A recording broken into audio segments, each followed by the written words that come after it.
Yo, fam. I guess Miami want beef. Make sure you check us out. Like, share, follow, subscribe, all DSP platforms. Brodo, run that intro.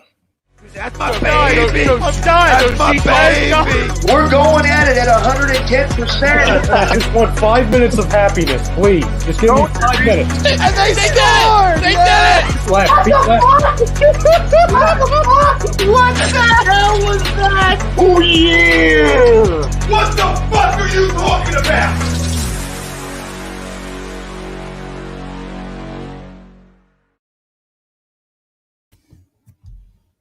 What's up, everybody? This is Birds of a Feather. You got your boy Pete. You got Jeff. We got Mona Lisa, a.k.a. Brodo, down on the bottom. Chucks and Chrome and TA couldn't be with us. But, man, we're going to hop right into it. Sixers game going on right now. Big game. They can clinch first place in the NFC, in the Eastern Conference, I should say. I was about to say NFC East. Football in the brain. But, I guess Miami won't beat tonight. So it's a lot of whining, complaining, a lot of text going out. We got old men, gym teachers on the court. The White Howard trying to get into it and they want the smoke. But listen, man, we're happy that you're here. It's a Thursday night, and let's hop right into it. I believe the poll question of the day was, let me pull it up real quick.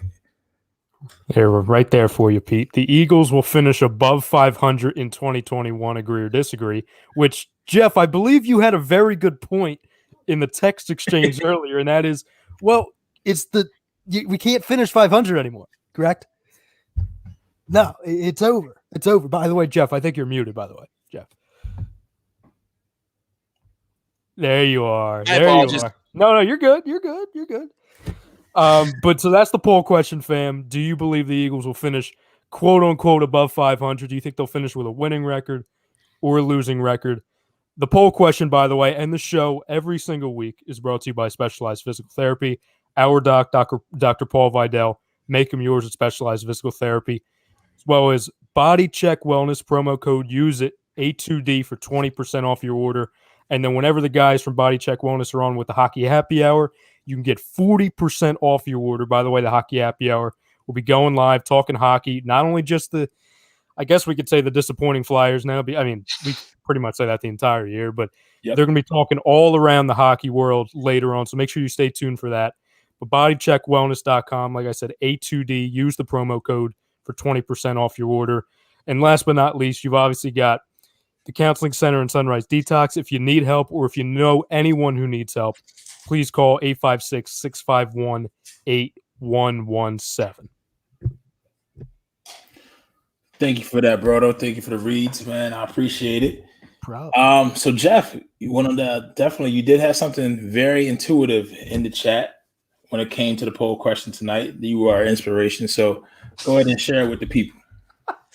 Yes, look, it's going to be a little bit of a change for everyone. I still see people online saying they're going to go 8-8 or 500, not realizing there's 17 games this year. We're no longer 16 games. Them adding that extra Jets game, but just looking at this schedule, and I'll start off. Look, I'm going to have to disagree with the poll. I just don't think right now the way this team is and the amount of question marks and unanswered questions that we have with this roster, with the head coach, with the quarterback, just looking at this schedule, there's a lot of winnable games. There's a lot of games that we can lose as well.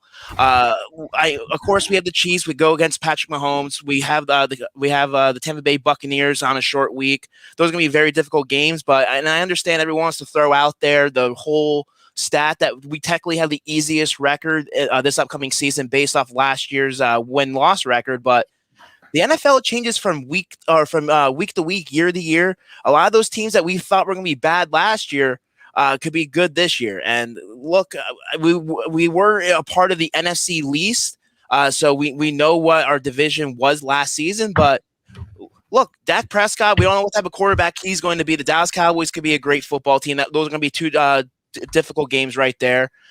You look at some of these other matchups. You have to travel out west to Las Vegas. I have to make sure I say the right city this time, out to Las Vegas to face the Raiders, and then they come back on the road the following week against Detroit, which, yeah, Detroit's a bad football team, but it's still on the road. Same with Denver. You have to go the mile high in that altitude.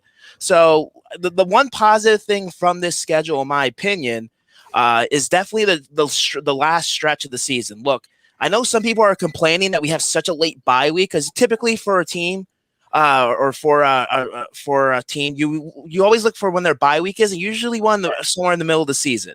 But the fact that it's the end of the year, I kind of like that. Look, you have a tough stretch of games the last 4 weeks against 4 straight divisional opponents. And the reason I feel the NFL did that is because they believe that the NFC East is going to be up for grabs, and they want that up for grabs till the last game of the year between all 4 of those teams. So it's going to be, I feel, it was good timing as far as the bye week. But I don't know. It's just going to be interesting to see. Like I said, there's some games that are winnable. There's some games that are losable, including week 1. That's going to be a great matchup. I know some people are throwing to the side, oh, it's Atlanta on the road. But look, Matt Ryan, still a tremendous quarterback. Kyle Pitts, Devontae Smith, Jalen Hurts. It's going to be a huge offensive affair. So I'm excited for the season. People want to throw the schedule to the side, but right. I'm excited. Yeah, I mean, I agree. Broder, your thoughts on the poll? You guys said something when we were, pre-show, and I think it's really true. And we kind of echoed the same thing last night. We briefly touched on it on A2D Wednesday night. It's all about gut feeling, right? I mean, listen, we can say, okay, 95 to 99% of the roster, we kind of have a good grasp of what it's going to be. Yep. But like what we were talking about last night is like June 1st isn't here yet. So right. Like you're still seeing, you're looking at Steven Nelson, Richard Sherman's names out there. So like there's some moves that there could be made not only for the Eagles, but around the league. So like, I love this time of year because this is where the predictions really start happening. And like you're post the big bulk of free agency, you're obviously post draft. So it's the first time of year, time of the year where you can actually know a bit of something, but particularly with this Eagles team this season and this schedule, there's a lot of games. I think, Jeff, you said it earlier. It's like a lot of games are winnable. A lot of games are losable, but I have no idea. I have no idea what kind of team this is. I have no idea to where like I can look at a couple games and be like, oh, this team sucks. But then I got to remember, well, do we suck? You know what I mean? And then vice versa. I can look at, especially early in the season, I could say, well, these 2 teams or these 3 teams are way better than us. But then I'm like, well, if Hurts is playing well, if they protect him, if the defense does their job, are we good? You know what I'm saying? To where it's all up in the air. And then you obviously get the same thing to where, okay, you got to see the situation with that particular team going into the week. But I would say this, regardless of all the question marks or maybe some of the moves that could still happen with this roster, I do believe that they are a better football team than we have kind of given them credit for the last, I would say, 4 or 5 months. And I know it's been rough. Listen, I'm not happy with this owner. I'm definitely not happy with this GM and the moves that they've made and some of the moves they haven't made. But I do think, given the situation we were in at the end of last season to now, right, I definitely think we're in a much better spot. Now, what does that spot mean? Am I saying we're in a much better spot to where, oh my God, we can win the division, we can win a playoff game? No. But I think anyone who's going out there today and over the last handful of months and will continue to do it until the season say, oh, well, this is no more than a 2-win football team, I think we're being a little emotional. You know what I mean? A little. And I would say that's for the same people who have us as a 12-win team. It's like, okay. Yeah, it's outrageous. I was hearing the sports talk radio and just seeing people on the internet thinking that we're, and granted, everyone's entitled to their opinion, but we have to remember, we were a 4-win football team last season. And really, what did we do this offseason besides get Devontae Smith and maybe get a couple of healthy pieces back from last year that makes us that much better of a football team from then last year? That makes us from a 4-win football team to a 10 to a 12-win football team. Mm-hmm. It's a lot of wait and see. I'm not saying they don't have the potential to be that, but it all depends on how they do in these games.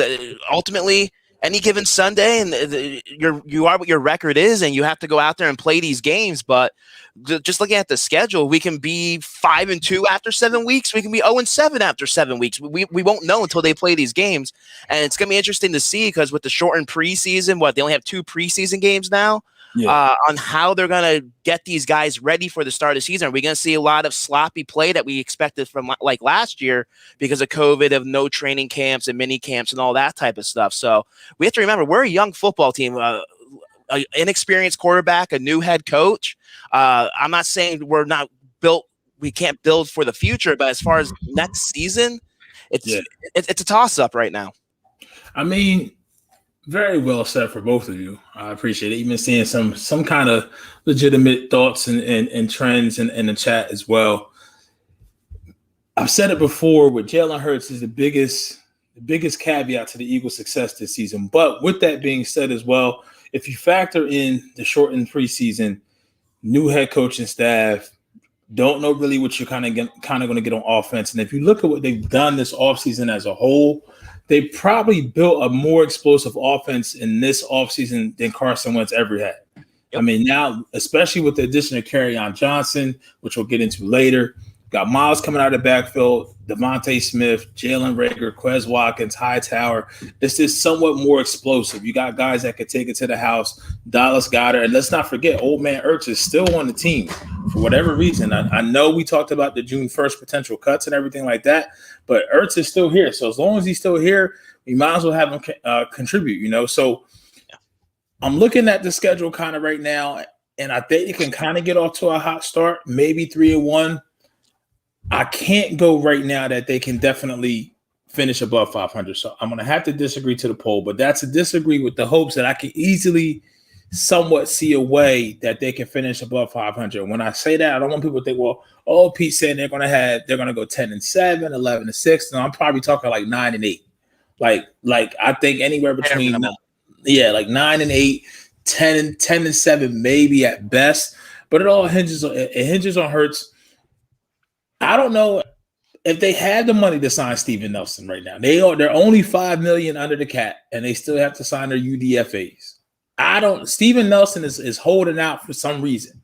You know what I mean? He's holding out for the best offer that he can get. Until that comes along, I don't know if the Eagles can do that for him, and I don't know how the scheme fits him. Maybe he can do it a 1-year prove-it deal, but I think if they get somebody like that or a Sherman, because they're cornerback number 2 position right now. For instance, if they had Steven Nelson, I probably would agree to this poll.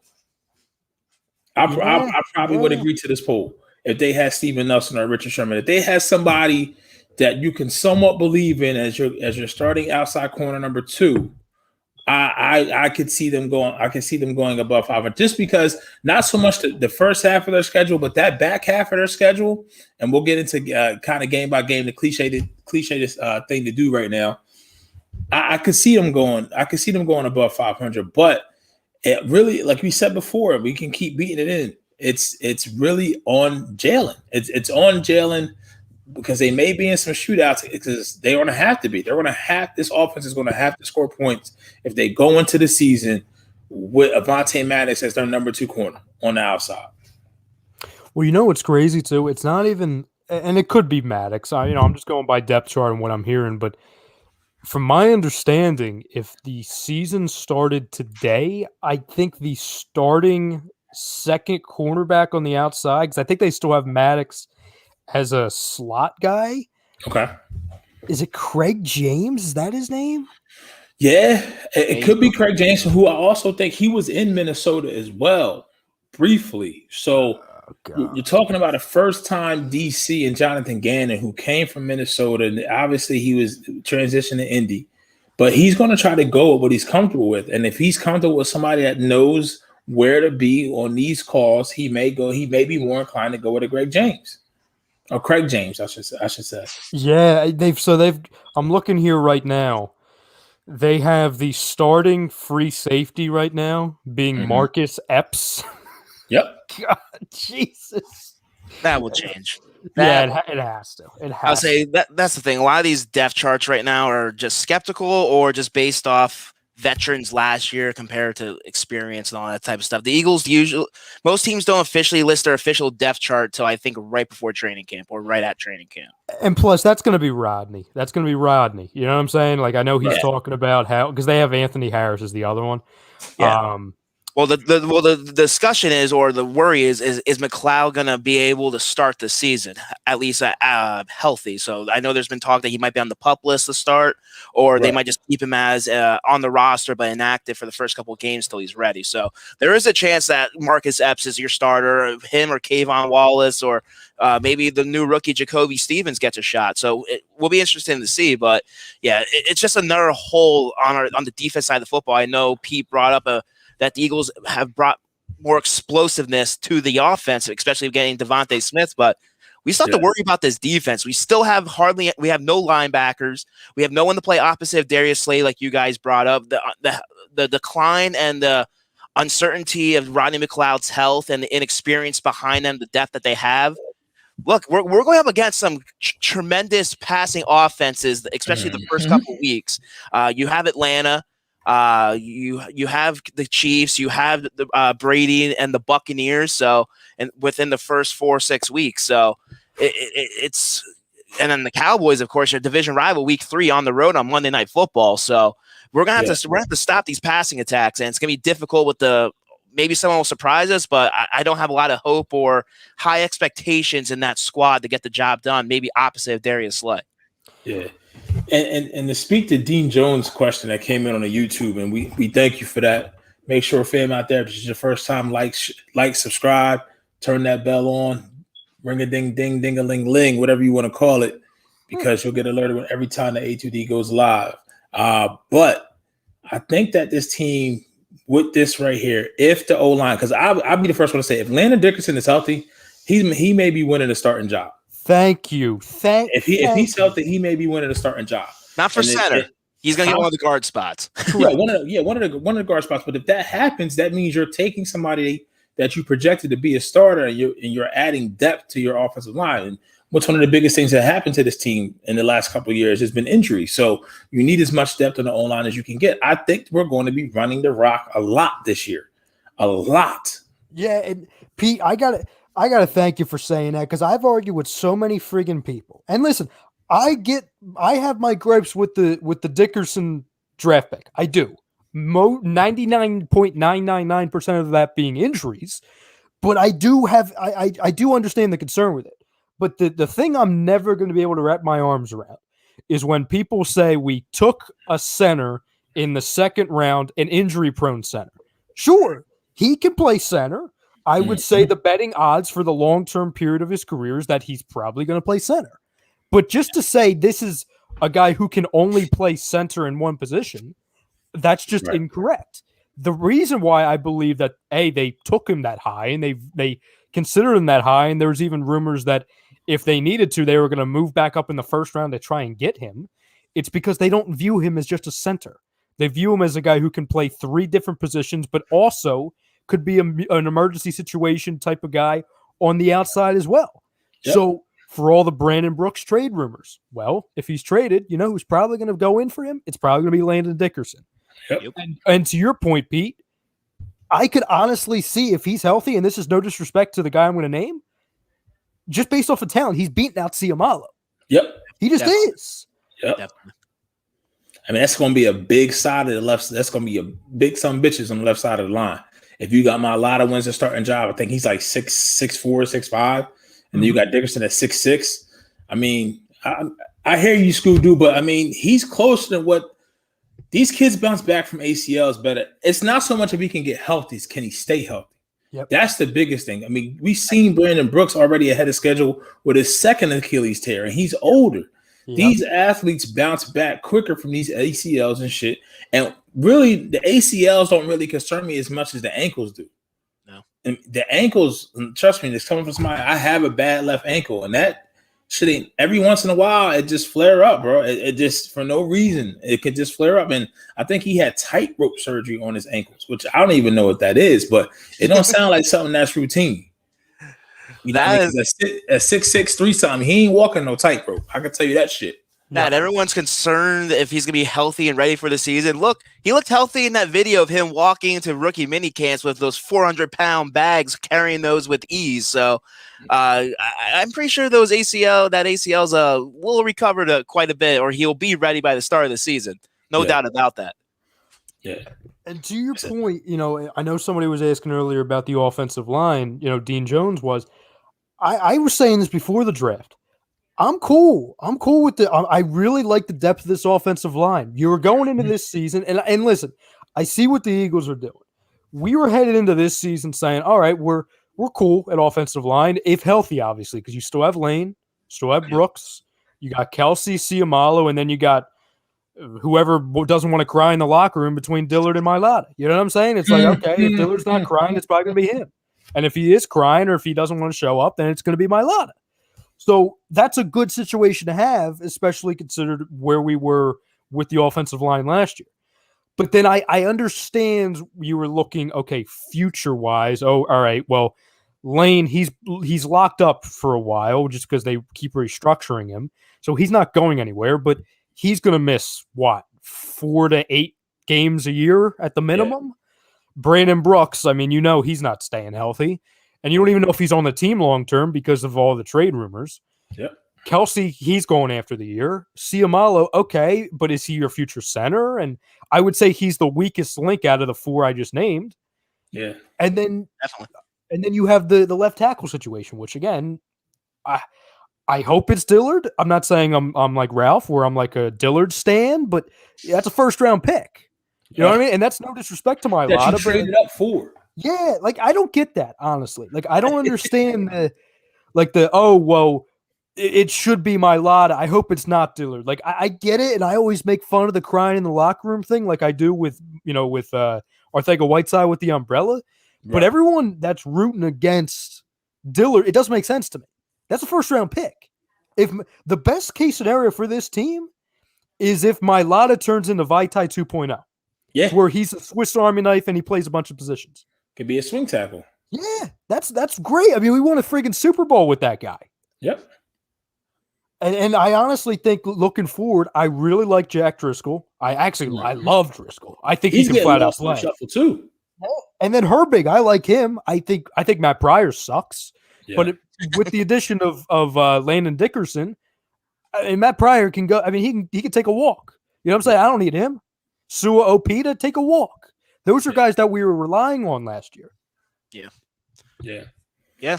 And I'll say that's somewhat the difference that we have this year rather than last year, especially along the offensive line, is a lot of these our backups and our depth, they finally got those playing reps. They got that time. They know what it takes to go out there. And for the most part last season, like you brought up, Roto, they were serviceable. So and that's the one thing I felt we lacked, at least early on last year when it came to injuries. We didn't have that depth where I'm feeling a little bit more comfortable with the guys, the veterans and the stars that we have along that offensive line to come in here, because they're going to have a tough task, especially just in the NFC East. You look at the Washington football team with that pass rush.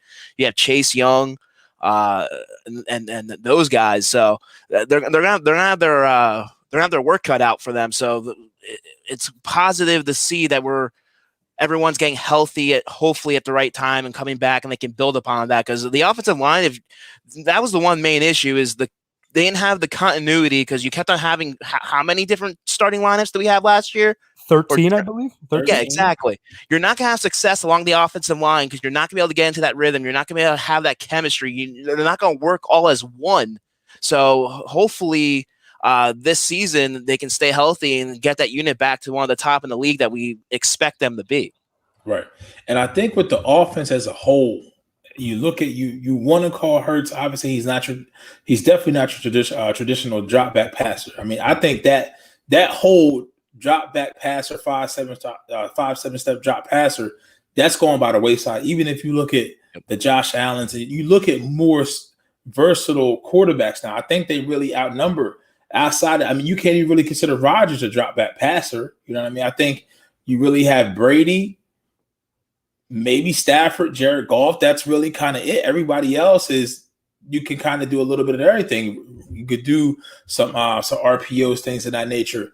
Bootleg them outside the pocket, where with this team, I think how they're currently constructed And it's a gift and a curse because Ryan, when you were running down all the names, Driscoll, how he's getting lost in the shuffle, Pettis getting lost in the shuffle, Pryor, Herbig's getting lost in the shuffle. You rattled off, and you got Dillard and Mailata as well. You just rattled off 7 or 8 picks, so people can look at that. They really want to nitpick. They really can look at that second round pick at 37 overall and say, really, I understand it why you took Dickerson, but I will also see the other side of why we shouldn't have took Dickerson because you already had so many offensive linemen on the team.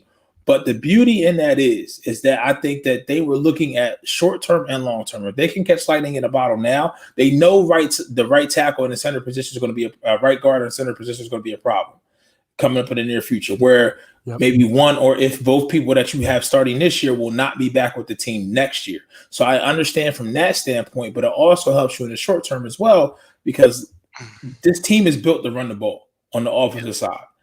The quarterback is like that. Don't get me wrong. Deep passes, I like Jalen's ball better than Wentz's ball. I get that. We've seen that last year. But all the other throws, I don't think we'll have to see. He has to prove me wrong. But outside of that, I know one thing these boys could do right now. If that offensive line is, in fact, healthy, Miles Sanders, Kerryon Johnson, Jalen Hurts, short, quick passes, the Hightower, short, quick passes, the Rager, to Devontae Smith, those are going to be the ways that you can maximize this offense. I get on the running back thing too. And listen, I don't know if I've said it on this show. I definitely said it on Wednesdays, and I know I've said it on Mondays. Kerryon Johnson, and I'm not promoting him as what he was a couple years ago, but I've been saying for like a year. I was saying it last draft season. Yo, trade a 6th-round pick for him. Not because he's special, because he can barely stay healthy at this point, but that type of running back is exactly what you need alongside of Miles Sanders. So I credit the Philadelphia Eagles for, as soon as he was available, just go out and get him because you're not risking anything. You're not I would have traded a 5th-round pick for him. So the fact that you're able to get him off of freaking waivers, awesome. Yeah, and everyone's saying, "Oh, this affects Miles Sanders." Or, "Oh, this makes no sense because he can't stay healthy." It does. Anyone who's saying it doesn't make any sense, stop. Enough. If he can't stay healthy, fine. He's not our lead back. Like he's a rotational back. He's a change of pace back. He's I'm better than Jordan Howard back. So and like I'll ask you guys, everyone on Twitter in our comment sections, as soon as we made that signing, everyone said, I would say 90% of the fan base said that means it is the end of Boston Scott. Do you guys agree with that? Because I saw that and I said, okay, goodbye, Jordan Howard. Yeah, that's Boston Scott brings something different than Miles and or Kerryon Johnson can bring. Yep. The closest thing to Boston Scott is Kenneth Gainwell. He has to prove to do it. Boston Scott, for whatever it's worth, has done it. He has shown you he can do it in the NFL. But yeah, I will take that a step further, right? I would say if Howie had a crystal ball and saw that Kerryon Johnson was going to be available on waivers, that they don't even bring Jordan Howard back. Mm-hmm. That money could be spent elsewhere right now. That's a resource that you could spend to go possibly try to add to a deal to get a Steven Nelson or a Richard Sherman, or maybe sweeten the pot and possibly trade for someone. So I definitely don't think it's the end of Boston Scott. I mean, if anything, I would rather have Boston Scott than Jordan Howard with the current crop of running backs that they have. Yeah, I completely agree. Yeah, I don't think it's the end of Boston Scott right this moment. I was saying it's all going to be about the numbers game. It's all going to depend on what Sirianni wants to keep for his roster. And would he rather keep more wide receivers? Would he rather keep more running backs or offensive line? We don't know the numbers game or how it's going to break out during training camp. Right. I would say because if they only keep 3 running backs, what the 3 they're keeping is probably, in my opinion, Miles Sanders, Johnson, and Gainwell. So if they're only keeping 3, I would say, yeah, Boston Scott's the odd man out. But yeah, right now, as of today, if they for some reason do keep 4, Jordan Howard definitely the odd man out. Boston Scott, I feel, is young enough and was more productive enough than for them to get rid of him. And yeah, Jordan Howard is they want him to be that big bruiser back and good. He can be that pass protector out of the backfield and all of that, but. Look, that only gets you so much. That's not going to win you a roster job over a guy like Kerryon Johnson. Yeah, who hasn't been able to stay healthy, but when he's healthy, he's just as productive, and I feel more productive than what Jordan Howard can bring to the table. So yeah, I like the move. It brings you a little bit of a veteran experience to your backfield, which we were begging them to do. Yeah, they brought Jordan Howard back, and everyone was shaking their head about it. So the fact that they were able to get a guy like Kerryon Johnson, who I feel fits Sirianni's system a little bit better, hopefully, and I feel he's a better fit for us. Go ahead, brother.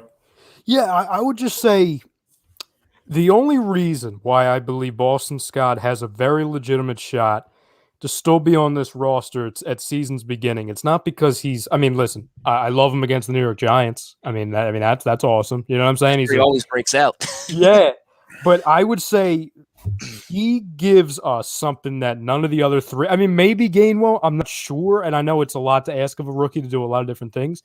Yeah, you've seen, but I also have to remember this was with Doug Peterson. This was with his coaching style. Right. Boston Scott was a special teams guy. He was a returner. You know what I'm saying? Listen. I mean, he's not a good one, a good one, but it's like, okay, at least he gives us that option, because that's the other thing now. Yep. It's like when you look at the return game, are they going to continue going with the same system of having Boston Scott there, or are they going to actually use Reagor more? Are you going to see? I would be pissed if they used Devontae in that role. I know he was doing that in college. Yeah. I mean, the one thing about that, though, I would say with Boston Scott is if they do start to take away touches from him out of the backfield, and he knows that the return game is where his bread and butter is going to be, I think that will change how much he could, I wouldn't say tries, but how much effort he puts into that. You know what I mean? Yeah. Because you know that's going to be the only touches that you're going to get. You know what I mean? In hindsight, that you are the return guy. So let's go out there. Let's focus on this, where he was getting these touches here, getting these touches there. I'd much rather see Gainwell do that and then have Boston Scott just focus on being a return guy, whether it's kick returns or punt returns or anything like that. And I would remind everyone this. I mean, I know we've been talking about Kerryon the last handful of minutes, but you know, if he doesn't stay healthy in camp, then he's easily a cuttable option also. Yeah. So I mean, we talk about how Kerryon. I mean, I would imagine if he's healthy, he has the inside track to make this roster just because of what he brings. But listen, if he can't stay healthy, they aren't obligated to keep him. It's not like he's getting paid a boatload. I mean, he got picked up on waivers, for God's sakes. What, $2 million we're paying for next year if he makes the team? Yeah, Howard or no, Kerryon, yeah. And that, but it's the last year of his rookie deal though, too. Yeah. So fair. Yeah. Because they claimed him off of waivers, they just didn't sign him. So it's once again, I liken that. Hopefully, you can get the ceiling out of that move is if he can give you what LeGarrette Blount gave you. That's what I liken. That's what I liken that out, because to be honest, I don't know. Probably since Westbrook, I don't think you've had a running back as versatile as you've had with Sanders. And I know people are going to probably wrong. LaShawn McCoy wasn't that versatile out of the pass game. I mean, he could catch a screen, take it. We're not talking about running the ball. He didn't have that elusiveness that Westbrook brought to the table. Yeah, and then also Sanders has shown that he can run wheel routes. I don't remember LaShawn McCoy running wheel routes and doing these things. No. Now, obviously, Sanders last year didn't catch every pass. We wish we'd have caught more, but just having that versatility, I think that's something. And then when you look at Kerryon, if he can stay healthy, you really have almost, because it's so recency bias, like Ryan said, I think a lot of people are looking at this team and maybe only winning like 5 or 6 games, is because you have Marlon Mack, Jonathan Taylor, Nyheim Hines. I mean, you just translate that to the Eagles: Sanders, Kerryon Johnson, Gainwell. That's what they hope. That's their hope. That's their goal. But if you look at everywhere they've went, the production that Steichen and Sirianni has gotten out of the running back position has been tremendous. And needless to say, Kerryon's never been behind an offensive line that could be as good as this one. You know what I mean? So, and to be honest, I don't think if the offensive line stays healthy and it's what it's going to be on paper, I think this would be the best offensive line that Sanders has run behind since he's been in the league. So, And then when you take probably into account Jalen Hurts at the same time, that just adds a different element. But it don't matter if you score 35 and you giving up 37. It's true. I will say this too, and this kind of coincides with Jay's comment, and it's like kind of twofold. It's like a two-parter. Going back to what you said, Pete, about like maybe their inability to be able to sign like a Steven Nelson or a Richard Sherman just because of their cap situation. Right. I think it's going to coincide with what they do with Zach Ertz, because obviously once they get rid of him, that's going to free up some of the cap space. I believe that's like what? I think that's like a $5 million swing, I believe. Roughly. Yeah, roughly. So that could kind of free up some things. And I'll start with you, Pete, because I know you've been on this since, God, I mean, back when we were still in the studio, over a year ago. Given the situation with Zach Ertz, to where it doesn't seem like we're going to be able to trade him for anything, because, of course, this GM, this makes me go back to being bitter with the GM. Like, I've been positive the past 34 minutes, now I'm going to be bitter again. Like, of course, you're going to overrate and you're going to over ask for things for Zach Ertz after you completely devalue him for an entire season. So it doesn't seem like you're going to be able to get anything for him. And it looks like you're on the fast track to just cutting him and giving him away for free. I'm almost at the point, and I've done a complete 180. Just friggin' keep him, for God's sake. Yeah. Because nothing else. I don't give a damn if you win 4 games. Give Jalen Hurts another weapon. Yep. Just to figure out what he is. Again, if he's disappointing, whatever, let him go. He's not on a contract after next season. Right. Let him go. But I'm not giving away this guy for free. It's ridiculous. No. His cap hit is $7.7 million. Okay. So I mean, if they cut him after June 1st, you can split that over 2 years. So your cap hit is around 3.8. But like you said, at this point, I'm just keeping him. Unless Miami calls you and say, "Hey, we're going to give you one of the corners that they have," or something like that, then I'm not motivated to move him. But this is kind of one of those things where Howie kind of made his own bed, because the re-signing of him and the contract and the restructure kind of locked him to him. So now you're asking more for a player who hasn't produced, but you're asking more for a player and really judging the value you get in return because of the money that you decided to give him. You know what I mean? So you kind of bat yourself into a corner, and then the whole offense last year just was just down. And I really do, like, I believe at this point Goedert's just a better tight end than Zach Ertz. Now, there's some that still don't believe in Goedert. They feel like Goedert still needs to show him more. And that's very well true. Very well true. But he showed us more, like peak Goedert and peak Ertz. Like, who do we think we get more out of? You know what I mean? So I will say this. I like Goedert. I always have. I think he's shown a really high upside. But the biggest thing that scares me to death about him, it's the lack of consistency. Right. Both with staying healthy, because he's another one that he's going to give you 4 to 6 to where he's either completely banged up or he's out. Yeah. Like he's one of those. And granted, that's a backup tight end. How banged up is he going to get if he's a starter? You know what I mean? Yeah. And then the other thing too is, and I know he's not throwing passes to himself to where it's kind of twofold with him and the quarterback. Right. But he's had some games where we say, okay, and I'm not just saying where Zach Ertz has been out, to where we need both of the tight ends. And he has disappearing acts. He has flat out disappearing acts. And listen, I know I want to give him his fair shot, and we're going to give him his fair shot, whether Zach Ertz is here or not. But right. Consistency, I don't know, man. I don't know. I'm worried about him a little bit. If you're worried about him, where does that leave us? Like, how big of a role do you think the tight end position is that you can envision with this offense? I mean, if we can't count on Goedert to be what we think he can be, and that's once again, I go back to what we've seen. We can only base this coaching regime off of what we've seen at the other places that they've been. You look at San Diego, aka Los Angeles now. Tight end production was there. Hunter Henry couldn't stay healthy. You look at Indy, it wasn't really so much there. But, I mean, before last year, the last year that Eric Ebron was there, I mean, he was a shit. He put me in the fantasy playoffs. I bitch had like 10 touchdowns that year. So they don't really ask them to really stay in and block. But like you said, Goedert, for whatever reason, he gets banged up often early in the season. It's always injuries that linger with him throughout the rest of the year. Go ahead, Jeff. What are you going to say? I was going to say, but you still need to know what you have with Dallas Goedert, and that's the thing. Mm-hmm. I agree with Brodo that, like, look, maybe at this point, you might as well just keep him because you're not going to get the type of value for him.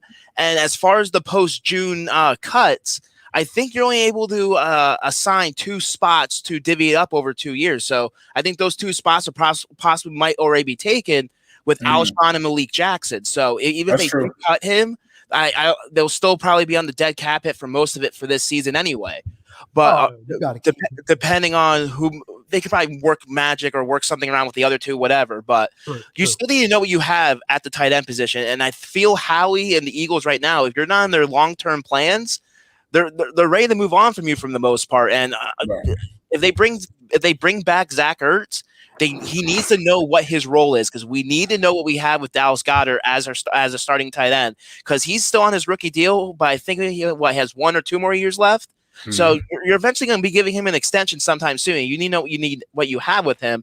And if we don't have high expectations for them to really win or contend or be a Super Bowl team next season, then next year is really the year that you need to know what you have with your young talent. This is Goedert's last year, because he was drafted in 18 in the second round. 2018. So this is his 4th season. So it's like you said, Jeff, they need to know what they have, because it's put up or shut up time with Goedert. You know what I mean? But that's also on him though too. So that this is a big year for him, because we need to see. Yeah, this is last year. A second contract. You know what I mean? So let's hop into the schedule. Ryan, did you have any more notes regarding the poll question before we jump into the schedule? No, that's about it from me. All right, cool. So week 1, I don't know how we want to do, like, let's just do the soft win-loss going through it, and then we can come back and hit on games that we may be of importance. So week 1, Eagles at Falcons, 1:00. No primetime games right now, guys, by the way, too. That kind of pisses me off a little bit. But, see, I'm happy. Yeah. We have 2 primetime games. Thursday and Monday. Oh, you got a Monday. You don't have any Sunday. You don't have any Sunday, which could change because that week 15 against Washington is right now up in the air. So they might have a Saturday night game. And then also with the flexing, I think after week 12, week 13, they have a possibility to flex. So if we're a good football team or there's going pivotal matchups with those divisional matchups, we possibly could be flexed. But you have to remember, we were a 4-win football team. There's not a lot of high expectations for us, even though we're a major market team. Yeah. The reason why I'm happy that there's no Sunday night football games right now, I don't like waiting all damn day to watch a loss. You know what I'm saying? Like, I'm good. Like, I'll get it over.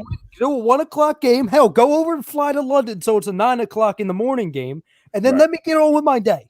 You know what I'm saying? Like, there's nothing worse than having a horrible football team and experiencing like, oh my God, the entire country's gonna watch us suck. You know what I'm saying? Like, just get it over with. I don't mind Sunday night games. That way I can watch football the rest of the day, and then the Eagles are only game, or Monday. That way they're the only game on. I can focus on the other games. Right. Being a football fan, I'm an Eagles fan first, but I still like watching other football. It makes it feel like it's almost like the league looked at it like, all right, this really is a last place team, and they really have the easiest schedule. So, and I don't think it's showing you the league and the scheduling don't know what they have in Jalen Hurts, and they don't know what Sirianni is going to be. So it's a lot of expectations that haven't been set, and the bar is very, very low. I kind of like it from that standpoint, you know what I mean? But I feel like at least one of the Cowboys games should have made it on Sunday night. Well, that game last year pissed them off. Exactly, probably. Yeah. Well, the Cowboys game is week 18, so they don't announce the Sunday night game until 5 days before the week 18 game. What week did they start doing that, Jeff? A couple years ago. 2 or 3 years ago. Like, it gets to a certain week in a certain week of the schedule to where games are now eligible to be flexed and be moved around.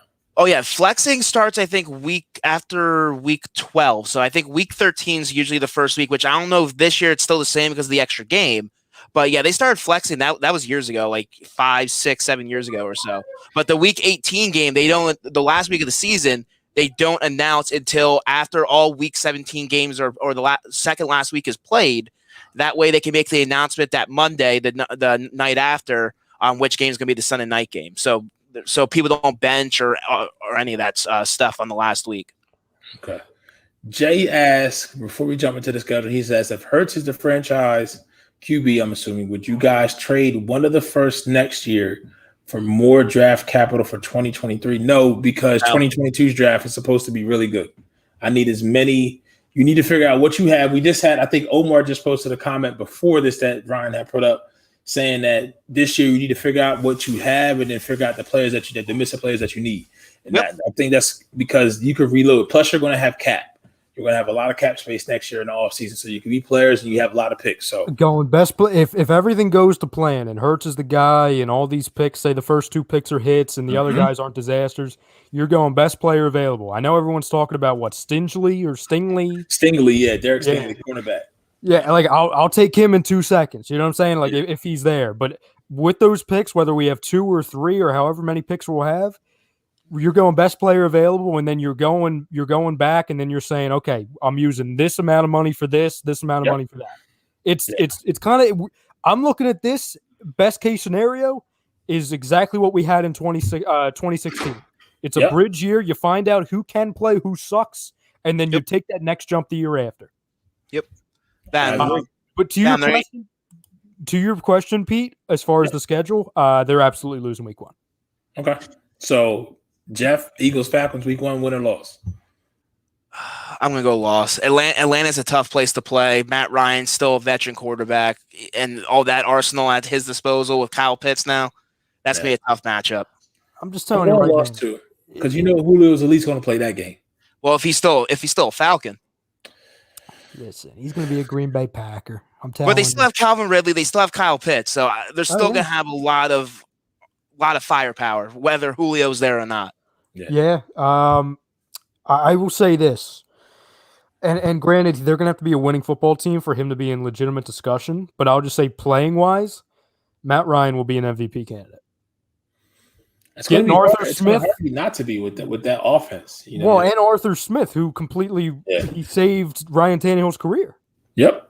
I will say that. Look for Tannehill to take a step back and Matt Ryan to take a huge step forward. Okay. Week 2, home opener, Niners, Eagles. Loss. Just because I don't think Trey Lance is going to be starting for them yet, and they still Jimmy G, who's still a veteran quarterback. He might not be the best quarterback, but we kept on saying about the 49ers heading into that draft, they were probably they're a complete team minus the quarterback. So I still feel they're a better team. I understand the west to east type of thing might take a little bit of effect, but I don't know. I just still have the 49ers winning that football game. I actually have that as a win. I'm going loss. You'll know why later.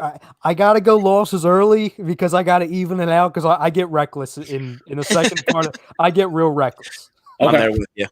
All right. So week 3, 8 days later, Monday Night Football, Eagles, Cowboys. That's a loss. That's a blowout. That's a blowout. That's a panic-filled blowout. Yeah. I feel that might be a win. Just because the Eagles gonna be a desperate football team. They can't go this season 0-3. Yeah, they can't go this season. Start the season 0-3, going into playing Kansas City the following week. We don't know what type of quarterback Dak's going to be. I understand they have a lot of firepower with Zeke and Mari and CeeDee Lamb, and they did make some moves through the draft with that defense. But regardless of how bad one team is, you know those NFC East matchups, they're still competitive nature. So for some reason, I just feel the desperation is there for the Eagles that they win that football game. I do not see that, sir. I'm glad you do. I appreciate the optimism, but I think that's a loss. Well, we're both 1-2. We're both 1-2, so that's all that matters. That's true. I love the optimism, Jeff. Especially it's going to even out my negativity right now because I have us starting out 0-3.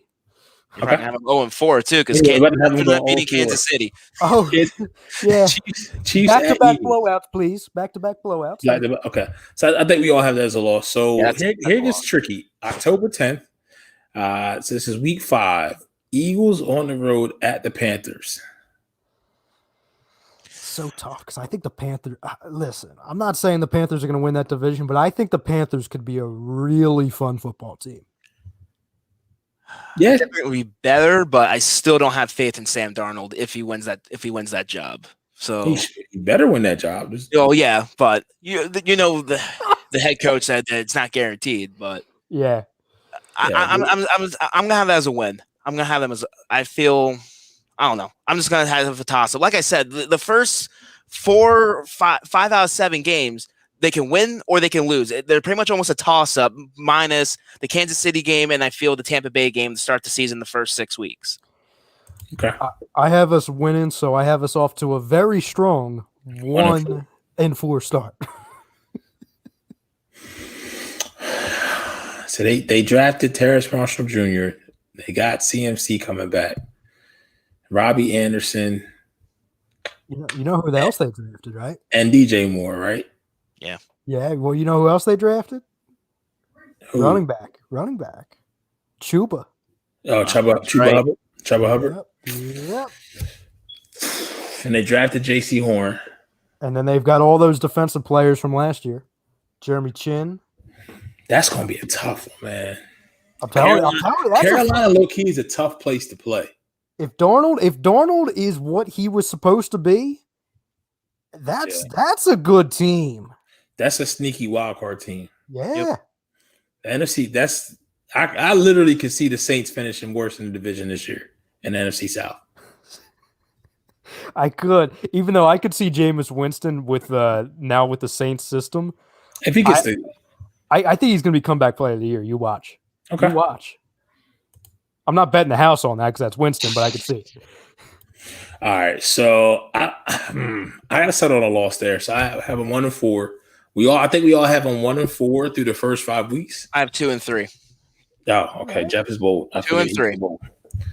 This week, it's a guaranteed loss. The fact that they're on a short week off the road, yeah, they're at home, but against Tom Brady and the defending Super Bowl champions, with Gronk and all 24 starters returning. Yeah. Now, barring injury, but right now on paper, as of today, Eagles are getting destroyed that game. Listen, I mean, that roster's so good that Kyle Trask can come in here and lead that team to a victory. Yeah, that's a loss. Bring Byron Leftwich out of freaking retirement as a quarterback coach, and he can step in and probably still whoop our asses. 1-5. 1-5. So Eagles Raiders, the great travel game. If you can make it with a couple friends.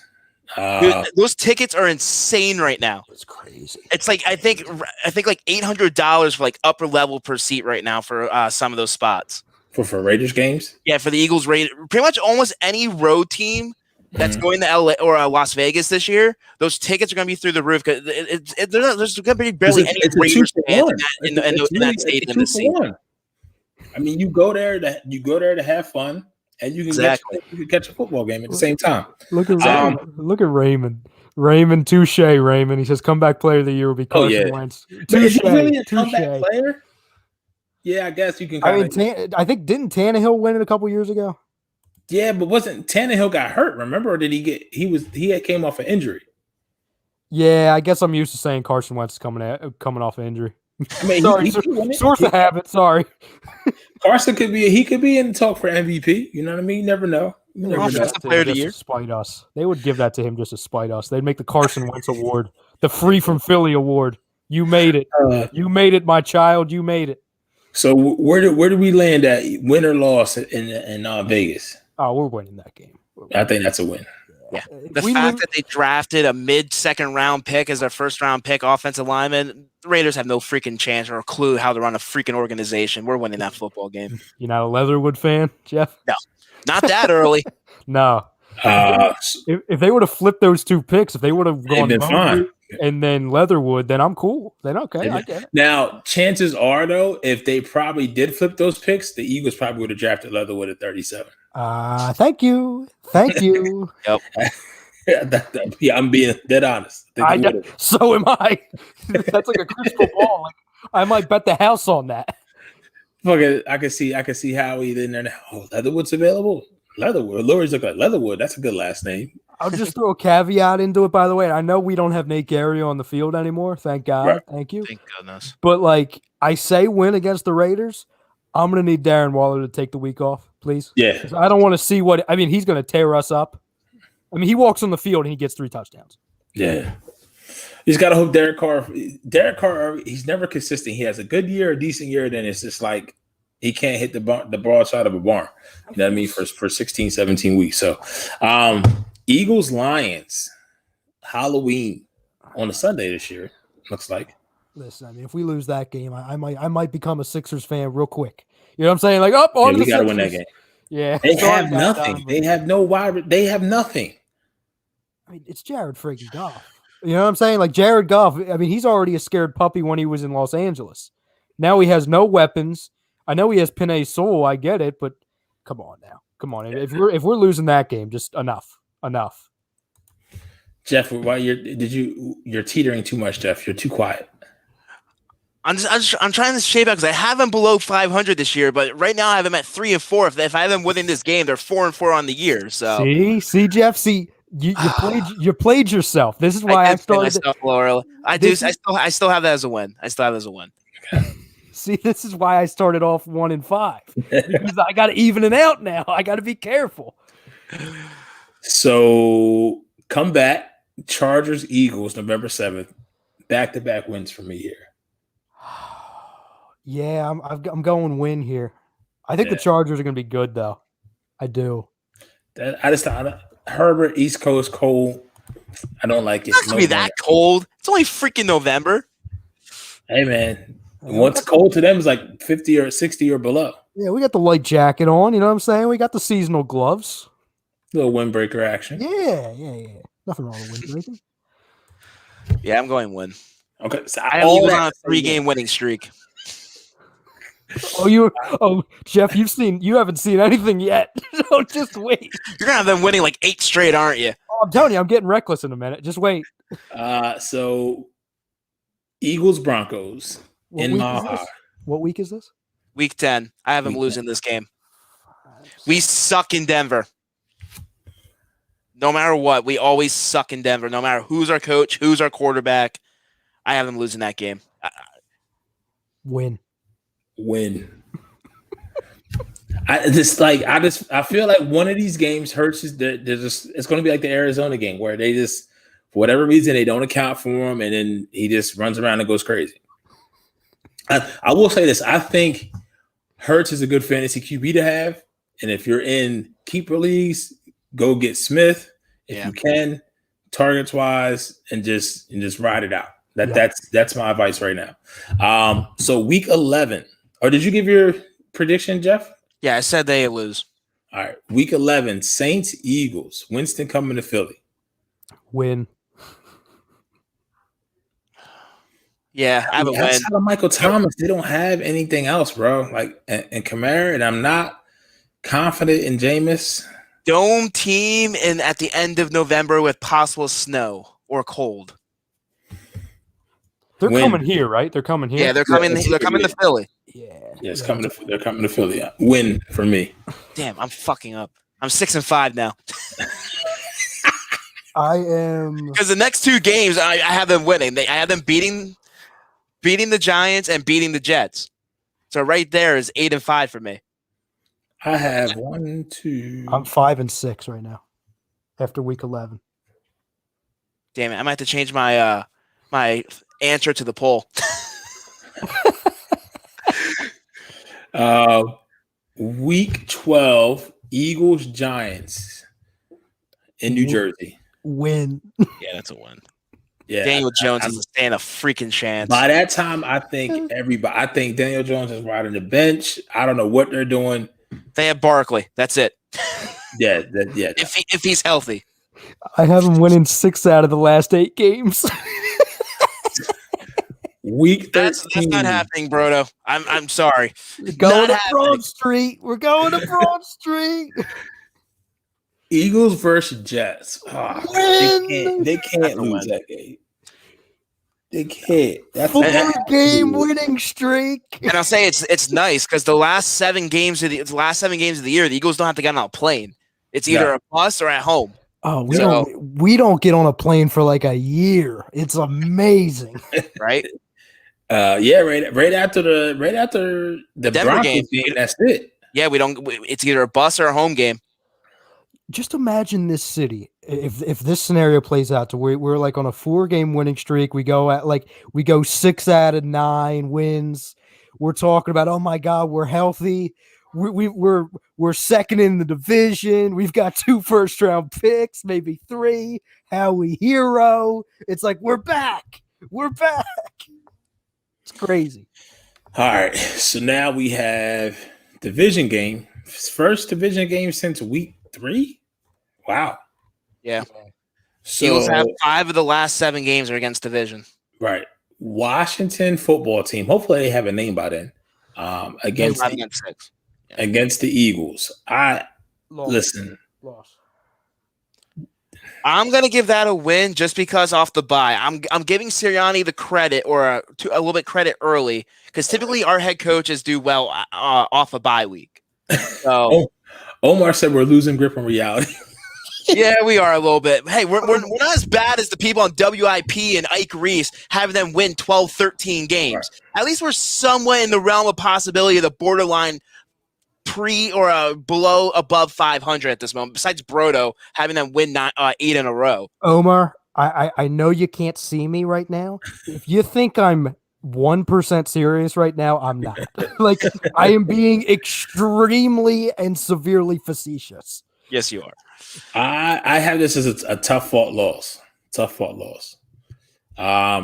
Day after Christmas, Giants Eagles in Philly win. The Giants. No, I'm not a believer in the Giants, man, at all. Yeah, I mean, we have a lot of questions with our quarterback, but at least I know Daniel Jones sucks. Like, at least I know that. I wake up in the morning, I'm like, you know what? There's a lot of guarantees in life. One of them is that Daniel Jones absolutely sucks. Yeah. Eagles Giants week 16, or is this 17? Are we going is it 18 weeks now? It's 18 weeks because 17 games in a bye. All right. So the regular season gets pushed back a week. The regular season ends the first weekend in second weekend in January, the 9th, where typically that was the wild card weekend. Okay. Eagles Giants in Washington. I think that is another loss. You mean Eagles Washington and Washington? Washington, yes. Sorry, my bad. That's all good. I got that's a loss too. I've got them splitting. I had them losing the first one, so I'm win this one. Okay. Season finale. Cowboys Eagles January 9th. I think the Eagles win this game because I think the Cowboys have nothing to play for. They've already won the division. I think the Cowboys are going to be good enough to where they're fighting for seeding. Okay. So I'm going to go loss. Okay. I'm going to go win, and I have to change my prediction or my answer to the poll because I now have them 10 and 7. Jeez, I messed up. I don't know. Like I said, I had them starting off struggling, but then towards the end, our division's just so bad until one of these teams proves me wrong or proves us wrong that they are a better football team than the rest of the division and pull away from the pack. These divisional games are extremely winnable, and I feel we match up pretty well to them. So I would say you have 6 divisional games in the year, and then you have a couple crappy teams in the rest of the time, which granted, look, the Eagles always, throughout every season, there's always a game or two where we expect them to win, and they shit the bed. They had the tie last year. Any other year, I can't remember which game it was, but we were supposed to blow out one team, and we ended up freaking losing, I think. So yeah. I'm sure one of those games like the Chargers or the Lions or the Jets or one of those games that we have as a win right now, they're going to blow it somehow. So it'll fluctuate a bit. I mean, I think I got them like 8 and 9, 9 and 8, give or take a game, but it's just kind of right in there. Like it's just mediocrity. But I think you're going to get that with a second-year QB who the league really doesn't know what he is. You know what I mean? Look at that Bruce Lee style catching the net right on live TV. Miyagi. But I mean, 9 and 8, 8 and 9, right around there. I mean, I think their pick would be somewhere in the middle in the first round. Now, Chrome is not going to like this at all. Uh-oh. I love what the Dolphins did as far as the offseason. Not a believer in Tua. I think the Dolphins pick is going to be in the top 10 next year. That I'm going on record and saying that right now. They will have a top 10 pick this year. Well, for the Eagles' sake, if that's the case, hopefully that's the case, and hopefully we know who our quarterback is, because if we get that Colts pick, that's probably gonna be a late round pick, as my expectation. And the way we're picking, if you have them in the middle of the pack, unless they package two of those first rounders or something to move up into the top 5 or whatever. But I could see our 3 first round, because I think we're going to end up with 3 because of the obviously the compensation with Wentz. Exactly. I think the way it's going to shake out this time next year, we're going to be talking about having 3 picks, of course, before Howie trades out of these, because we know how he's going to move and shuffle. It's going to be, I'll say 10. Right. And that's going to be the Dolphins. I think it's going to be like 15-ish. Same thing like going into the draft when the draft was in Philly. Like we were 14, 15, something like that. Mm-hmm. And I think we're going to have the Colts pick, and they're going to be around 24, 25. Okay. What I think is going to happen, one, there's been a story that was very prevalent before the draft. Uh-oh. All right. And then the draft happened, and then Aaron Rodgers said he wants to leave Green Bay. You don't hear about this story anymore, do you? You know, if you put 2 and 2 together, you know the story I'm talking about. And this team signed about 4 or 5 QBs in the offseason. Oh my God! Are you doing this? Are you doing this to me? I'm telling, bro. As soon if Howie has it in with Troy Vincent or somebody, and they say, listen, he's going to get 4 games. That's what he'll get. I trust to believe. I think Deshaun Watson could be a Philadelphia Eagle. Hand to God. Yes. If it's 4 games or less, nobody's saying shit. I mean, it's almost like the AB thing. Antonio Brown. When the first one came out, obviously it ended up blow up in his face, but like it just went away. We haven't heard anything. It's very strange. Nothing. And I know, like, there's some, people that are they're saying, oh, maybe it's they're settling and all that stuff. Like, I who knows what's going into that process, but I do believe that the Deshaun Watson acquisition, because somebody's going to get him. I mean, somebody's going to make the move for him eventually, whether that's this year or next year. For like two ones or 1 and something else. I think unless a team comes flying in the middle of the season or before the season even and takes them, I don't think this is a move that Howie makes this year. I think this is a move Howie makes next this time. Yes, like next, probably March. right before the draft. Yes. Like, okay, here's some picks. He uses obviously the capital that he got. Maybe he gives them 2 first or whatever. I mean, who knows what the compensation will be, because we don't know what his value will be after whatever the hell happens, with all this situation. But I've said this from the second Howie made that initial trade to get that first extra pick next year with Miami, that everyone was talking about, oh, he's going to use these picks for this draft, for the draft that just passed us, to move up or move back. And I said it, and it ended up happening.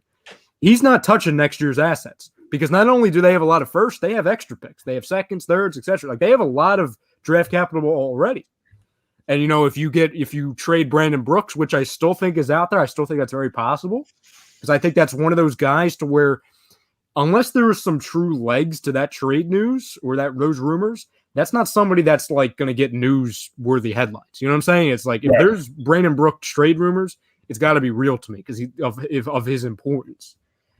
But I truly think it's like, okay, Howie's got those picks and those assets in the back of his head and saying, you know what? Jalen Hurts, he's not the guy. We know Deshaun Watson is. Let's go out and get him. I truly believe that. Everyone's saying, oh, well, you gotta get a quarterback this year because you can't get a quarterback in this draft next year. It's not even about next year's draft for quarterbacks. It's about, hey, there's a guy named Deshaun Watson who's going to be sitting there. Most likely, that is. Most likely. Yeah, it could be. I mean, more than likely, yes, that is. The whole situation the timing is just tricky to me. That's all. It's just something don't smell right. Something don't smell right. I said that from the jump. So I'm interested to see. I know Omar is saying some news came out today. I haven't been able to find it. So I didn't see it either, Omar. I didn't see it. Yeah, so I'm not sure, but I mean, it's just I think that he wants the talent. I know Laurie said, "Hey, let's go ahead and try to give Jalen the best opportunity," but I really believe that they feel this is a stopgap year. I'm not. When I looked at everything so far, the 2022 projection of the draft, while it's good, it may not be a good draft for QBs. And you know what's funny too, and another reason why I believe it's more of a 2022 acquisition for Deshaun. Mm-hmm. Think about this cap situation. You can't really pay him right now, but with all the money coming up at the end of next year, guess who you can pay? Deshaun Watson. I agree. Just saying. I agree. And I will say this. Somebody was asking earlier, like our thoughts on Washington, talking about like how they have a really good defense and offense and everything. Listen, I'm sure we're going to have one of those games where Fitzpatrick comes in and torches us because that's what he does. He always kills us. But I will continue to say it to where it might be the dumbest now that I've seen what Chicago did, because it was right there with the Andy Dalton acquisition. But now that you got Justin Fields, and I think Justin Fields will be the starting quarterback by season's end for Chicago, I could put the Andy Dalton fiasco, I could put that on the side right now because it looks like they have a plan. The fact that Washington had that defense, right? And they had some solid pieces on offense. Didn't have a great offense, but they had building blocks on offense. And they needed one guy to just do a job. You didn't need a Deshaun Watson. You didn't need an Aaron Rodgers. You just needed somebody that can come in and be a guy, game manager for a year. If you didn't want to make the big splash and trade up for Trey Lance or Mac Jones or do what Chicago did with Justin Fields. Right. The fact that you went and got Ryan Fitzpatrick, somebody who's going to turn the football over 45 times, you know who that's going to hurt? That defense. I'll put them on the field more. And it's going to put them in a horrible field situation. Field position. This is the argument I consistently made with the Tampa Bay Buccaneers before Brady got there. And everyone was saying, oh, well, Brady's going to go there and they're not going to win because their defense is overrated. And I said, no, it's not about how their defense is overrated. And I see you, Yusuf. I'll get to it in a second. I see you down there. I notice how I say Washington and he appears. You see that? You see that, Pete? I haven't seen Yusuf in a month and he just shows up. I see you, Yusuf. Is he good though, Yusuf? Is he good? Do you trust him? I don't trust him. I wouldn't trust him if I were you. But everyone was saying that Buccaneers defense was overrated. And I would say no. They were always on the wrong end of the field because Jameis Winston's turning the ball over 30 times. That's why. So, listen, he might be able to prove me wrong. Maybe Fitzpatrick can be more Fitzmagic. But if you're going to do that, if you're going for a bridge guy, yeah, I'd rather have Trubisky. Because at least Trubisky, I mean, Trubisky down in the playoffs twice with a good defense. And I hate Trubisky. You know this. Mr. Mitchell. I'm not a believer. He'll kill the Eagles. One of the two games, but then it'd be to somebody that they should beat, being that they are the defending division champions, and they should be a game that they're going to win. And we're going to see Yusuf be like, I don't know why he threw that ball over there. Like, I've never seen somebody so smart from Harvard make so many bad decisions in the league. You know what I mean? But it is what it is. I seen someone that has said something about Brandon Brooks and trading for a second. I have the perfect Brandon Brooks trade, in my opinion. They're not getting a second-round pick for Brandon Brooks. I would trade Brandon Brooks straight up for Noah Igbenabi from Miami every day of the week. Oh, interesting. They have a surplus of corners, man. Surplus. Like Xavier Howard, Byron Jones, yeah, Kerryon Johnson. I don't know if Miami does that. Jason McCourty. Yeah, Brandon. They were talking about possibly there was rumors that they were gonna cut him. Yeah, I did see that. Yeah. I'll say what's Brandon Brooks' cap hit this year? Is Miami willing to pay his cap hit for a guy that had 3 straight years of season-ending injuries? So I'm not saying it's not plausible, but I don't know, with the injury history of Brooks, him getting up there in age, and you don't know what type of player he's going to return with. Granted, I see your point that if they're going to cut a guy, at least get some type of compensation for him, but his cap hit is less than Zach Ertz. Oh, okay. That's not too bad then. It's only about like 300,000, some shit like that. Oh, for some reason I thought it was a lot more. No. But okay. And I'll be okay with that. Nabi is on a $1.1 million deal. Get a veteran corner in here. Yeah.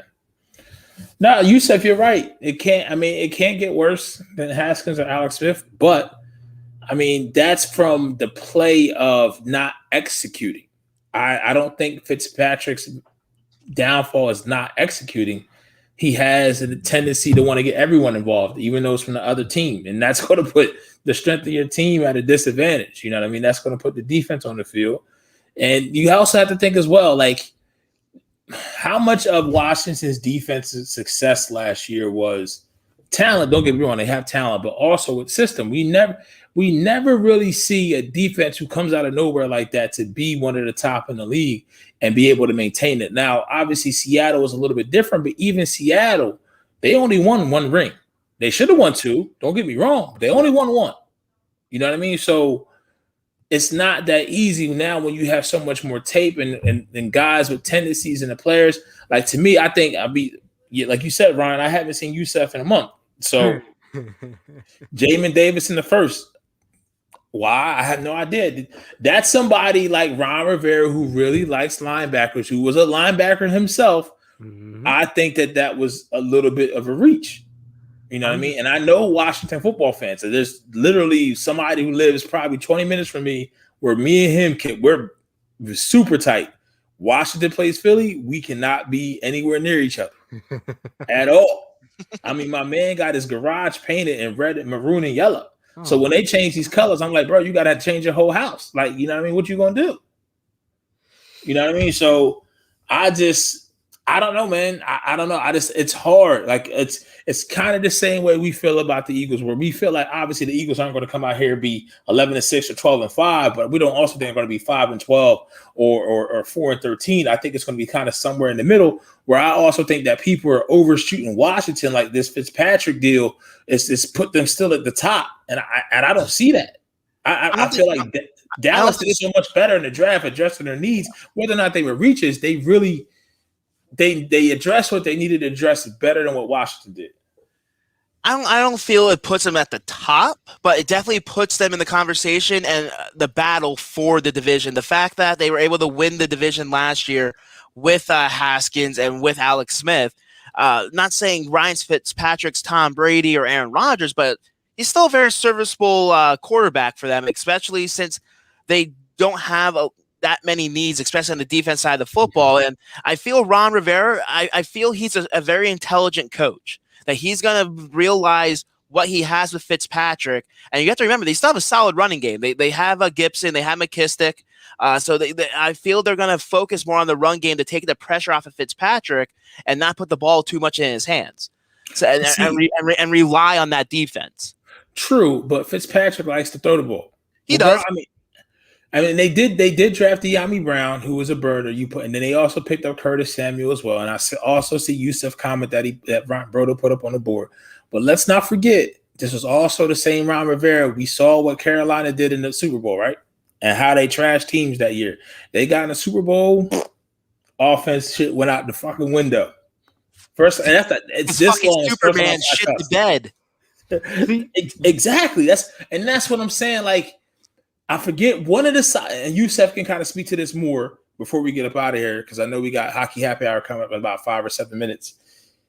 One of the sides of the line and offensive line for Washington is complete trash.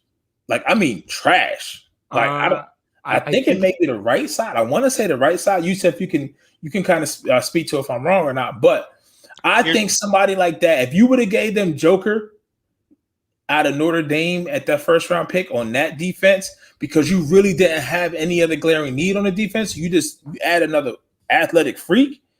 That changes things. You know what I mean? That puts you in a different position. And Jamin Davis could be that. It's just, I don't know. I'd rather would have had one Joker in that spot, but that's just me. I think it's left side, Pete. I think it's after they had the whole Trent Williams situation, they really weren't able to recover from that. Okay. Our offensive line is Charles Leno, Wes Schweister at left guard, Chase Ruler at center, Brandon Sheriff at right guard, and right tackle is Morgan Moses. Yeah, so it's definitely the left side, because the right side, those two guys are pretty good. Yeah. And I know they drafted, was it Sadiq Charles last year? That was like, I want to say he was the guy from LSU, to where I believe he had like some of the off the field issues, but he had like a really high ceiling. Okay. And he didn't pan out. So that's been kind of a revolving door. From my understanding, on the left side, that's been kind of the biggest concern. Right. Omar is very right. And I guess we'll end it on this. It is. And I've said this, and I'll keep saying this. Jalen Hurts is the most important player in the whole division, because I think he is the wild card. Every other QB in this division has a track record, whether it's good or it's bad. Jalen Hurts is the only unknown. And the one, if he can get his skill set to match his work ethic, I'm okay. If he comes out, and I'm just using, I don't think this is what he is, but this is what the GM and owner says he is, so I'm going to say this is what he is. If he comes out and plays like Russell Wilson 2.0, this team's an issue. Yeah. This team's a problem, at least on offense. We're just going to score. I mean, who the hell are we defending? But I know we're scoring points. We're scoring a lot more points, and we're seeing a lot more leads than we did last year, because the biggest issue last year was that after the first quarter, you blink your eyes and you're down three touchdowns. Yeah. And you were trying to crawl back. But on the flip side, if he's Tyrod Taylor, this team sucks. Yep.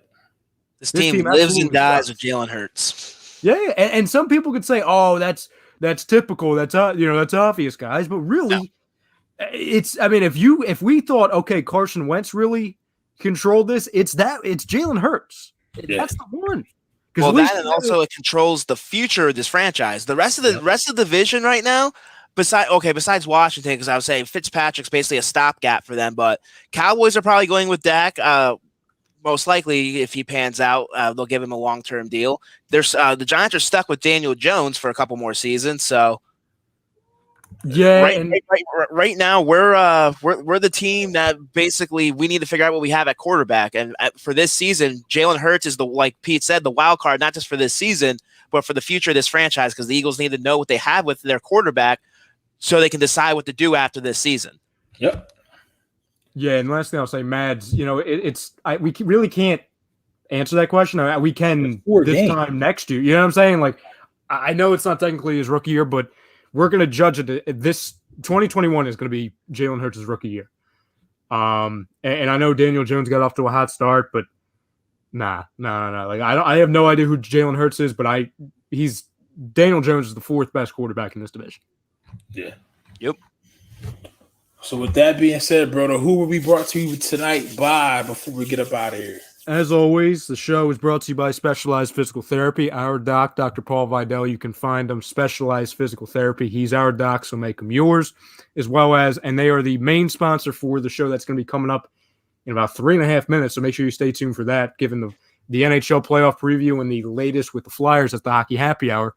They're always brought to you by BodyCheckWellness.com. Use the promo code A2D for 20% off your order. And as always, like we always talk about, happy to support the Counseling Center and Sunrise Detox. If you need help, or if you know anyone who needs help, please call 856-651-8117. All right. Yeah, I don't want Aaron Rodgers to come to DC either, man. No, but with that being said, making way for Hockey Happy Hour coming up next. Once again, if this is your first time rocking with us, fam, we appreciate it. For those who always rock with us, you already know we love you. You have your voice here. It will always be heard. Make sure you like, you share, you follow, you subscribe, turn those notifications on. You ain't watching tonight, you catch us on the audio, all DSP platforms where you can listen to your podcast. We are there. We appreciate y'all. We love y'all. Peace.